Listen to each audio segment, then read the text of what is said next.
Palavras do Calvário, as palavras de Jesus para nós.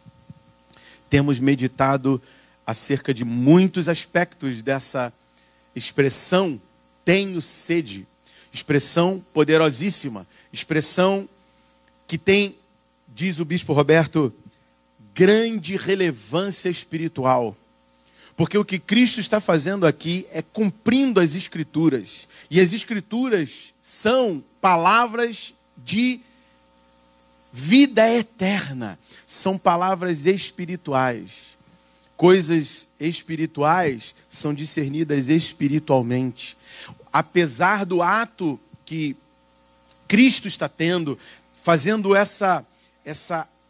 esse grito de angústia e de sequidão na sua garganta, de sede, essa reclamação do Calvário, essa reclamação é fundamental para a manutenção da existência humana. É fundamental para a sobrevivência humana. Eu não sei se eu estou enganado, mas diz a biologia que, se eu não me engano, 70% da constituição do nosso corpo é feita por água. É líquido, né? Eu acredito que seja assim. Eu não tenho muito conhecimento disso. O diácono Daniel depois pode te informar melhor sobre isso. Mas grande parte do nosso corpo é formado por água. Meditar sobre sede é algo muito poderoso e muito espiritual. Meditar sobre essa expressão de sede é muito poderoso. Nós falamos sobre muitos aspectos. Se você quiser se aprofundar nesse assunto, você pode procurar lá a nossa página da igreja, ICNV Realengo 2, no YouTube, e você vai achar lá o que nós estamos tratando às quintas-feiras. Sede é uma necessidade, é um anseio da existência. Toda vez que a gente pensa em necessidade, a gente não encara a necessidade como algo muito positivo. Quem tem necessidade de alguma coisa, quem necessita, anseia por alguma coisa, depende de alguma coisa. Se alguém depende de alguma coisa, significa que há uma limitação naquela pessoa. Uma criança depende da sua mãe. Um bebê depende dos cuidados maternos, dos cuidados da família, inclusive do pai também, e a amamentação e todas aquelas exigências que aquele frágil ser precisa. Nós somos constituídos em dependência, constituídos com necessidade. Nós somos formados por anseios, temos sede. O bebê já praticamente nasce com fome, né? Ele já nasce faminto, já nasce com fome. Eu lembro da minha filha, quando nasceu, ela tinha muita fome. As enfermeiras disseram, essa criança, ela tem muita fome, ela está comendo muito. Eu falei, ué, e qual o problema? Que bom, né? Isso não é bom? Preste bem atenção nisso.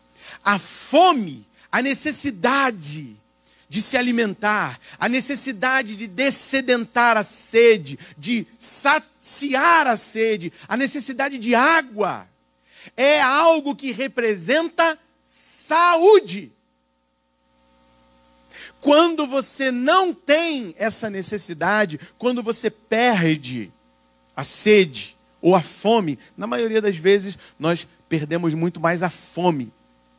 E se você verificar essa bem-aventurança no Evangelho de Mateus, capítulo 5, bem-aventurados que têm fome e sede de justiça. As duas andam juntas. Bem-aventurados que têm fome e sede de justiça, porque serão fartos, serão saciados, grandemente saciados. Não é simplesmente ser dessedentado ou ter a sua fome saciada, é com fartura que Deus diz, que Jesus diz, que aquele que tem fome e sede por justiça será saciado e será dessedentado.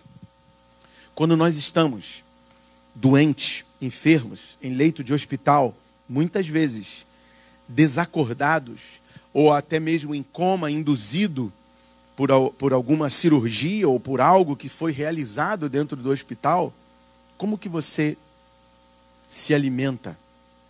Como que você tem o seu corpo reidratado? Como que a sua sede é saciada? É por intervenções de outras pessoas.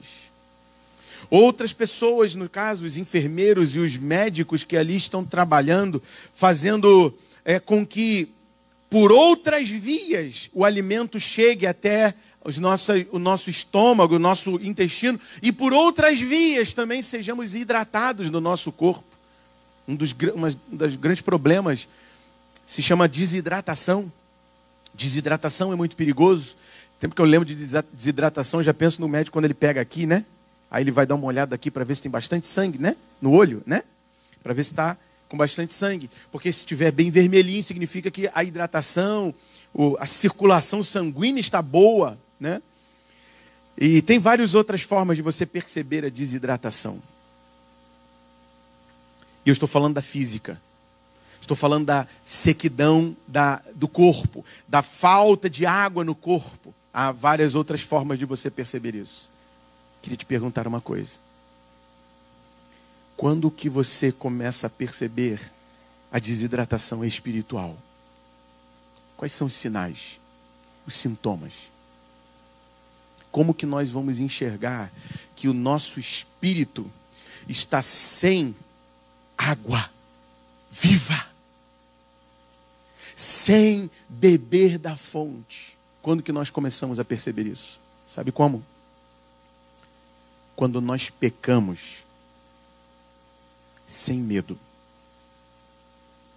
Quando nós pecamos em paz, tranquilamente, sem problemas, desimpedidamente. Quando nós pecamos por ação, agindo de forma pensada, de forma deliberada, começamos a pecar e continuamos no pecado, e isso sem sentir sequer vergonha por isso. Eu queria que você fizesse uma coisa. Se você não chegou aqui no horário, no início do culto, eu queria que você anotasse um texto.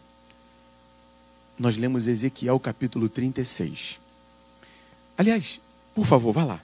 Por favor. É importante demais. Todas as vezes que nós olhamos para Ezequiel, capítulo 36, nós vamos só na parte boa. A parte boa, vai por favor, abra rapidamente. Em Ezequiel, capítulo 36, a parte boa começa aqui, a partir do versículo 25. Ezequiel 36, 25 diz: Então aspergirei água pura sobre vós e ficareis purificados de todas as vossas imundícias e de todos os vossos ídolos vos purificarei. Esse aqui é o texto que a gente mais gosta. Dar-vos-ei coração novo, e porei dentro de vós espírito novo. Tirarei de vós o coração de pedra, e vos darei coração de carne. Porei dentro de vós o meu espírito, e farei que andeis nos meus estatutos, guardeis os meus juízos, e os observeis. Isso aqui é maravilhoso. Pode levantar a sua fronte. Isso aqui a gente sempre lê. Tirarei o coração de pedra, dar-vos-ei coração de carne. Eu darei para vocês o meu espírito. Eu porei dentro de vós o meu espírito. Isso aqui é maravilhoso. E eu já escutei isso de um pastor. Nós temos um problema. Isso aí acomete a muitos de nós que já estamos. Isso já é um sinal da desidratação espiritual, da inanição espiritual, da ausência de fome e de sede por Deus. Quer saber qual é o sinal? Se chama versiculite. Sabe o que é versiculite? Versiculite são pessoas que se alimentam de um versículo tirado da palavra, tirado de dentro do contexto, tirado de dentro do texto onde ele está sendo exposto, e é lançado. aleatoriamente. Essa palavra aleatória está na moda. Você já viu? Aleatório. Tudo agora é aleatório. Ah, fulano está aleatório. Ciclano está aleatório. Estão fazendo isso com a Bíblia. Estão pegando a Bíblia e lançando aleatoriamente, para justificar alguma indireta. Aí joga-se o versículo aleatoriamente. Eu tenho me preocupado com isso. Até isso eu tenho me preocupado. E tem muitas pessoas que falam assim: para de ficar divulgando assunto tal, para de ficar divulgando piada, para de ficar divulgando vídeos bestas, vídeo de bobeira, para de ficar divulgando, para de ficar alimentando esse sistema de distração. Começa a publicar versículos, começa a fazer isso. Eu fico pensando se isso está certo. Não sei bem. Ainda estou pensando nisso. Porque isso significa, parece que a gente está colocando Deus na mesma medida dos vídeos bobos. Parece que a gente está lançando a palavra de Deus assim, pérola aos porcos. Está pronto para ouvir isso? Pérola aos porcos. Lançando pérolas para quem não tem o menor interesse com a palavra de Deus. Sabe que nós somos chamados? Eu falei isso na semana passada. Nós somos chamados para ser sal da terra. Nós somos chamados para provocar sede nos homens. Meus irmãos, o primeiro passo para que haja um avivamento na igreja, para que haja um mover do Espírito, um derramar abundante do Espírito, que traga farta mobilização do Espírito Santo sobre a igreja, o primeiro passo é reconhecer que gerar sede nos homens é uma das coisas que nós menos temos feito. E Jesus disse: se o sal não salgar, ele não presta para mais nada. Se a luz não brilhar, porque nesse mesmo contexto ele diz: vós sois o sal da terra e a luz do mundo. Se a luz não brilhar, faltará testemunho.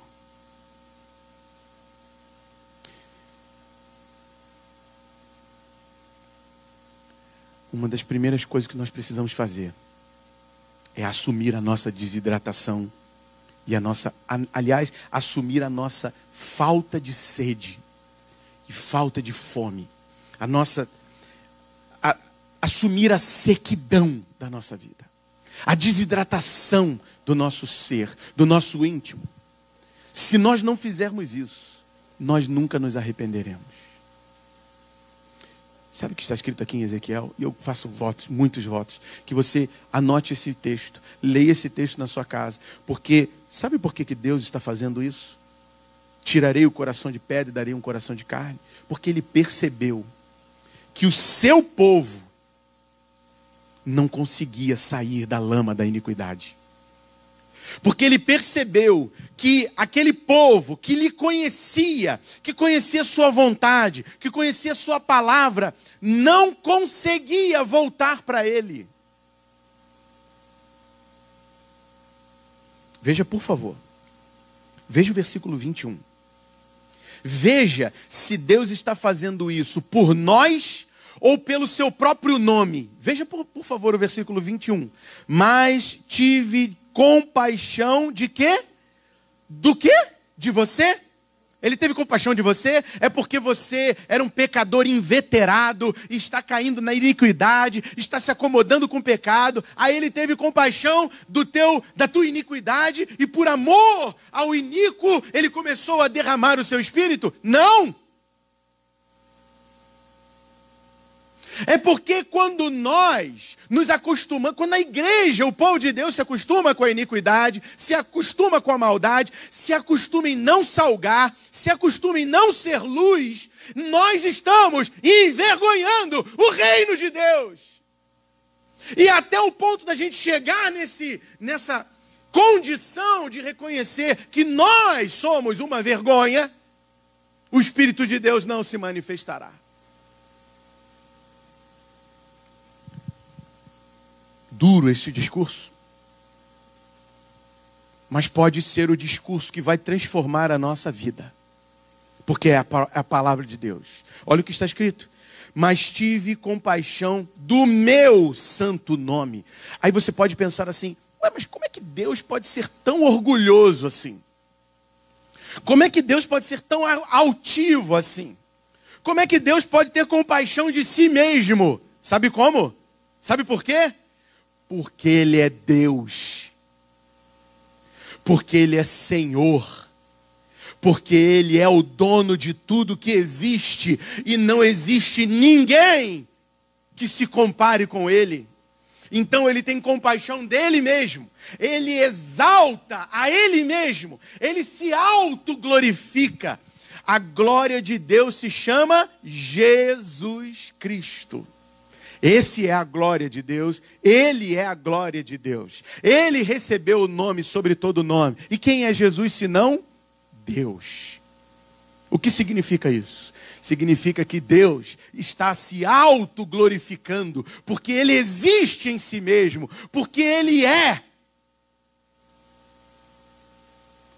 Nós não somos, nós fomos criados, nós não existimos em nós mesmos, nós não geramos vida em nós mesmos, nós somos dependentes, nós somos necessitados, há anseios em nós que precisam ser saciados.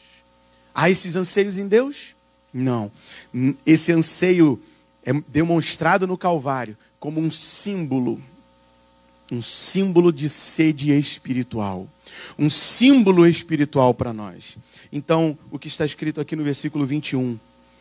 E é interessante. Vamos ver o versículo 21, olha. Mas tive compaixão do meu santo nome, que a casa de Israel profanou entre as nações para onde foi. Quem profanou o nome do Senhor? Quem profanou o nome do Senhor? Faça assim, ó. Eu profanei o nome do Senhor. Você está achando isso duro? E interessante que a igreja católica tem uma expressão, eu já contei isso várias vezes, e eu acho ela muito pertinente para o momento da ceia. A expressão é: minha culpa, minha máxima culpa. Eu profanei, somente eu profanei o nome do Senhor. Enquanto individualmente, particularmente, pessoalmente, cada um de nós, mais uma vez eu digo, a começar por mim, não assumirmos que eu profanei o nome do Senhor, seu espírito não será derramado. Olha o 22. Dize, portanto, a casa de Israel. Isso aqui Deus está falando para Ezequiel dizer à casa de Israel. Assim diz o Senhor Deus: não é por amor de vós que eu faço isto, ó casa de Israel, mas pelo meu santo nome, que profanaste entre as nações para onde fostes. Sabe o que é incrível? A gente só fica no 26. Isso se chama versiculite. Isso se chama ficar pensando versículos e tirando esses versículos do contexto. Meus irmãos, nós nunca, jamais teríamos condições de merecer um novo coração, o derramar do Espírito, o derramar de Deus sobre nós, nunca merecemos. E foi apesar dos nossos deméritos, apesar das nossas muitas profanações e muitas iniquidades, que Ele ainda nos deu um novo coração. Porque Ele percebeu, desde a criação, que nós não conseguimos voltar para Ele. Avivamento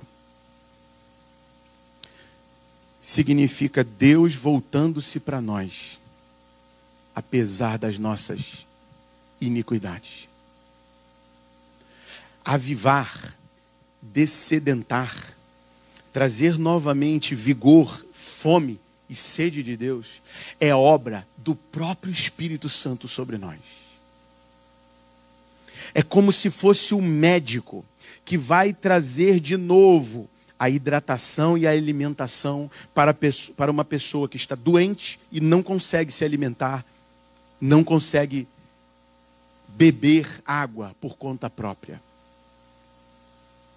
Por isso, Jesus falou, os sãos não precisam de médico.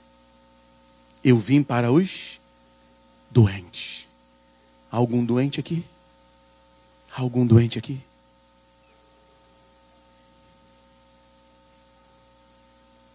Os sãos não precisam de médico. Se você consegue viver por conta própria, você não precisa de Jesus. Nós não precisamos. Se você consegue ver a tua própria iniquidade, você não precisa de Jesus. O Salmo 19 diz, Senhor, livra-me, para que eu não seja dominado pela soberba. E livra-me dos pecados ocultos, os pecados que eu não enxergo. Nós só enxergamos o nosso pecado, nós só enxergamos o lixo na nossa vida, a profanação do templo de Deus. E o que é o templo do Espírito Santo? Senão o nosso corpo. Nós só conseguimos perceber que nós estamos profanando o templo do Espírito, que deveria ser do Espírito, e nós estamos trazendo lixo para dentro dele, estamos trazendo pensamento mundano e idolatria para dentro de nós. Nós só conseguimos perceber isso porque o Cristo derramou o seu sangue e derramou ao subir aos céus o seu Espírito sobre nós, porque nós não perceberíamos. Nós só conseguimos enxergar nossos pecados por causa do Espírito Santo de Deus. Não fomos nós que fizemos essa obra. A questão da sede, ela muito se assemelha a uma seca. É um período de muita dificuldade. Nós não temos, eu já falei em uma outra ocasião, nós não temos muita noção de seca. Mas a seca, na Bíblia, é a expressão, digamos, espiritual para os períodos de seca, de sequidão, são iniquidades. São as iniquidades. É por conta das iniquidades, é por conta das nossas nojeiras. Veja comigo, por favor, aí o versículo 31. Veja o versículo 31, 36, 31. Ezequiel 36, 31. Então vos lembrareis dos vossos maus caminhos e dos vossos feitos que não foram bons. Tereis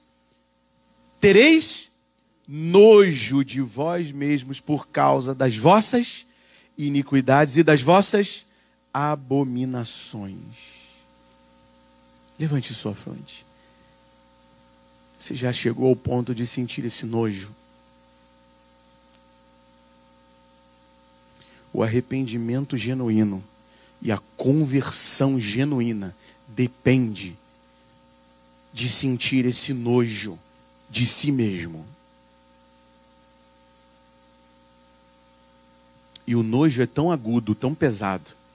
E eu vou falar do que está escrito aqui e nós vamos ler.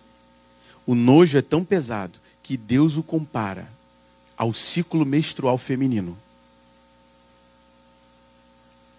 Aí você pensa assim, eu não queria ouvir isso.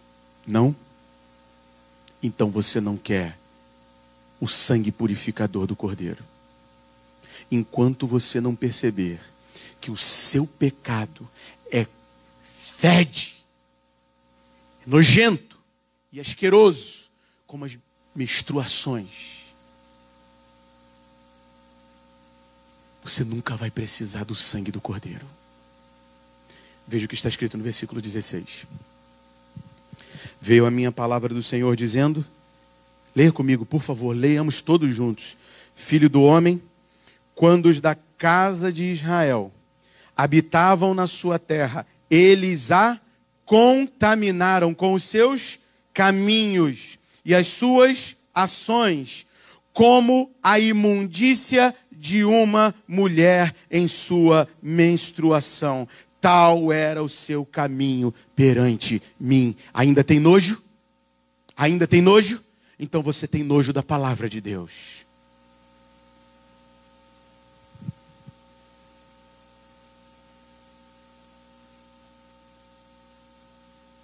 Tenha nojo de si mesmo e do seu pecado.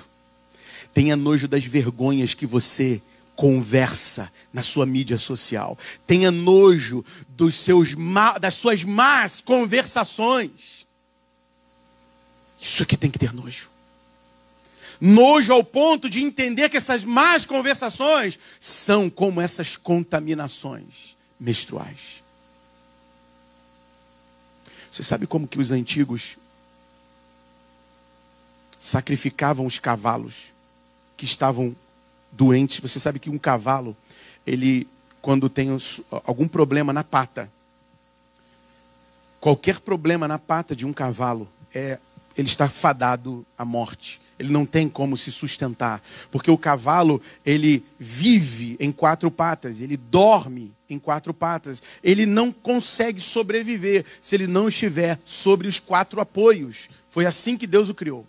Sabe como é que se fazia para sacrificar o cavalo?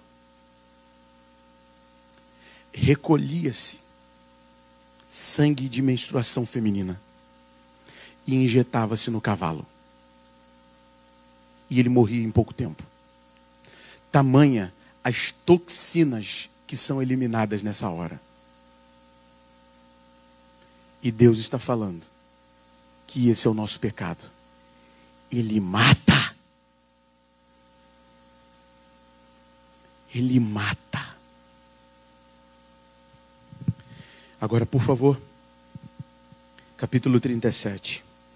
Agora, você vai olhar para o capítulo 37 com outros olhos.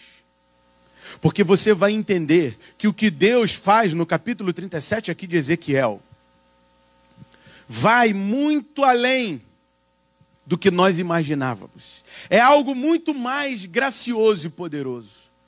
A visão do vale de ossos secos, sequíssimos. O que significa seco? Significa que não tem água, não tem hidratação. E sabe quem eram esses ossos sequíssimos? Éramos nós. Era exatamente o povo de Deus que se acostumou a pecar tranquilamente, que se acostumou a falar mal dos outros tranquilamente, que se acostumou a viver uma vida de sensualidade e promiscuidade tranquilamente. E não conseguia se voltar a Deus. Versículo 1 do capítulo 37. Veio sobre mim a mão do Senhor.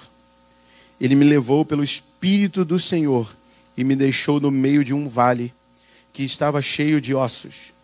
E me fez andar ao redor deles. Eram muito numerosos na superfície do vale. E estavam, fale para mim por favor, e estavam sequíssimos. Sabe o que significa isso? Levante por favor a cabeça. Significa um estado deplorável de uma espiritualidade só de aparência. Porque o interior, que são os ossos, estão sequíssimos. Os ossos estão aonde? Você vê os ossos das pessoas? Você consegue ver os ossos do teu irmão? Você consegue ver os meus ossos? Ninguém consegue ver os ossos de ninguém. Isso significa que Israel, o povo de Deus, e agora eu vou apontar isso para nós mesmos. Eu vou apontar para nós mesmos e para mim mesmo.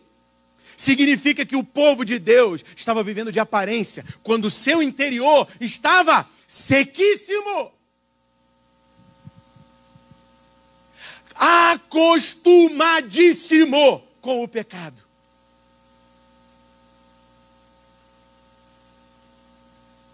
Versículo 3.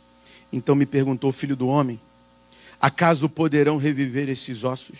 Respondi, Senhor Deus, tu o sabes. E disse-me ele, profetiza a estes ossos e dize-lhes, ossos secos, ouvi a palavra do Senhor. Isso aqui, leia para você mesmo. Leia contra você mesmo. Leia contra os seus próprios ossos secos. Eu estou lendo contra os meus próprios ossos secos. Vamos ler contra nós mesmos. Continue lendo junto comigo. Assim, diz versículo 5. Assim diz o Senhor Deus a estes ossos. Eis que farei. Lê comigo. Entrar o Espírito em vós e vivereis. Porei tendões sobre vós. Farei crescer carne sobre vós estenderei pele e porei em vós o Espírito e vivereis. E sabereis que eu sou o Senhor. Então profetizei segundo me for ordenado. Enquanto eu profetizava, houve um ruído, um barulho de ossos que batiam contra ossos e se ajuntavam, cada osso ao seu osso. Olhei e eis que havia tendões sobre eles, e cresceram as carnes, e se estendeu a pele sobre eles, mas não havia neles o Espírito. Então ele me disse, profetiza ao Espírito, profetiza, ó Filho do homem, e dize-lhe, assim diz o Senhor Deus, leia comigo, querido, vem dos quatro ventos, ó Espírito, e assopra sobre estes mortos, para que vivam. Profetizei como ele me ordenara, e o Espírito entrou neles, e viveram, e se puseram em pé, um exército sobremodo numeroso. Então me disse, filho do homem, estes ossos são toda a casa de Israel.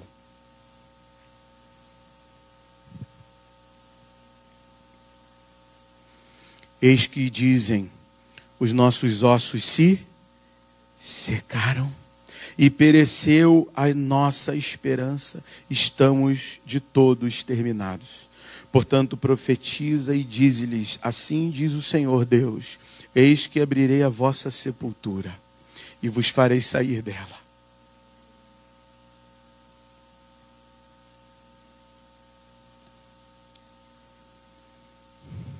Ó povo meu, e vos trarei a terra de Israel.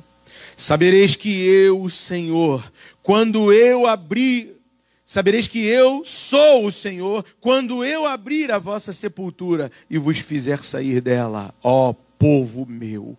Porei em vós o meu espírito e vivereis, e vos estabelecerei na vossa própria terra. Então sabereis que eu, o Senhor, disse isto e o fiz, diz o Senhor.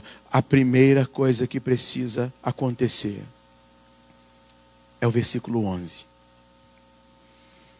Então me disse, filho do homem, estes ossos são toda a casa de Israel.